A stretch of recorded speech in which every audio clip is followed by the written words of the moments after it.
Like a beautiful home that requires an architect to make sure it has a good foundation and is sturdy, so do your finances. Joining us is our financial architect, Vanessa Gant, founder of Provision Accounting Solutions. Great to have you back. Great. Thank you guys for having me. I'm glad to be here. So a financial architect, did I get the analogy right? So, it's the money architect, and the analogy is right, where you want to build and create a plan, for your finances. Foundation of smart ideas about your money.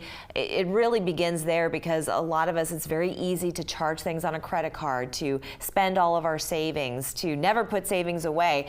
I want also our audience to know that your background is actually in the trucking industry. So I'm curious what that industry, how that applies to the rest of us.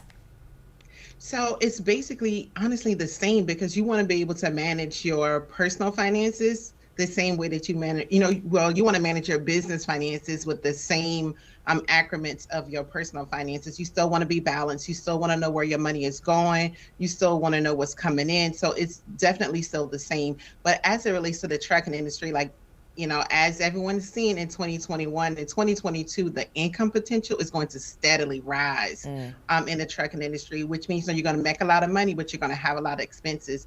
Just being able to track them all so that you are putting yourself in the best position to grow and scale your company and pay the least amount of money in taxes. Yeah. Without, that foundation in place, you're going to miss out on a lot of that. Yeah, I'm so glad that you said that, because that industry is in this weird state of flux. They're hiring left and right, but nobody out there is willing to work. They have to undergo training and licensing, but the work is there. The money is there. And you talk about the money is there, and also there's inflation in trucking right now because of the trucks. The truck prices are so expensive right now. So it's making it hard to grow and scale, but the FMCSA is now bringing down the ruling where it's not going to be as easy for drivers to get their CDL right now. So they're changing the ruling coming out in February, where there's going to be a new requirement for the testing centers, which definitely I know will affect the industry. Oh, that's very interesting. Yes, in fact, the latest report is that we're seeing the highest level of inflation in 40 years. In 40 years. And if anybody can remember what happened 40 years ago, it was difficult, and it took some time to get out of that. But you mentioned taxes earlier, how to pay the least amount in taxes.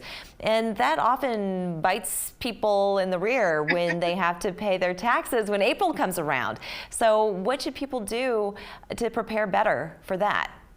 So to prepare better for taxes, if we're just talking about what's happening right now with the trends, there are a lot of entrepreneurs, a lot of self-employed people, that are being birthed in this era right now. And what I would say to them is that definitely you want to make sure that you're legalizing and legitimizing your business, that you're creating that foundation, that you're separating your business from your personal and what I like to call commingling, right? You don't want to commingle funds because you don't want to mix your personal with business and your business with personal, because it's going to make it hard for you to get those write-offs and pay the least amount of money in taxes if you have things like crossing the lines, blurring the lines. And then also making sure that you have an accounting system in place so that you have a system to track the income and expenses. And honestly, I love QuickBooks, and you can use QuickBooks for your business and for your personal finances to help you stay on track with budgeting and taxes. You definitely can. So being organized, you have to be organized about your money. And again, in the old days when you'd write a check for something and you jot down in your little check register and keep track of all the money that was coming out of your account, people don't do that anymore. No one uses a checkbook. No one uses a checkbook or a check register hardly anymore. So a lot of people are relying heavily on, their bank accounts, their bank statements, and that's still a really good way to stay on track of everything. I personally use online bill pay. I don't write any checks. So I utilize that with the banks and also with tax time to help everyone with their taxes so that you don't get any delays with your tax return.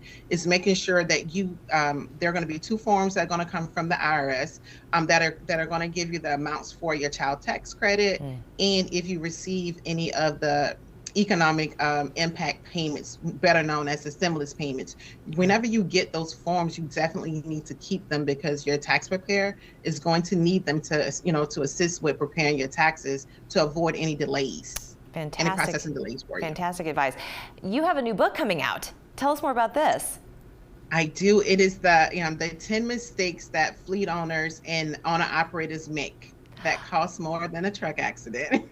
Oh. So yeah, that's going to be released at the end of the month, and that's basically going to talk about a lot of the things that happen in the trucking industry that can cost you money if you aren't prepared for it and if you aren't aware of it. So definitely keep an eye out for that. That's going to be coming out later. Wonderful. We certainly will. Vanessa, thank you so much for joining us. Thank you. Glad to be here. We're back after this.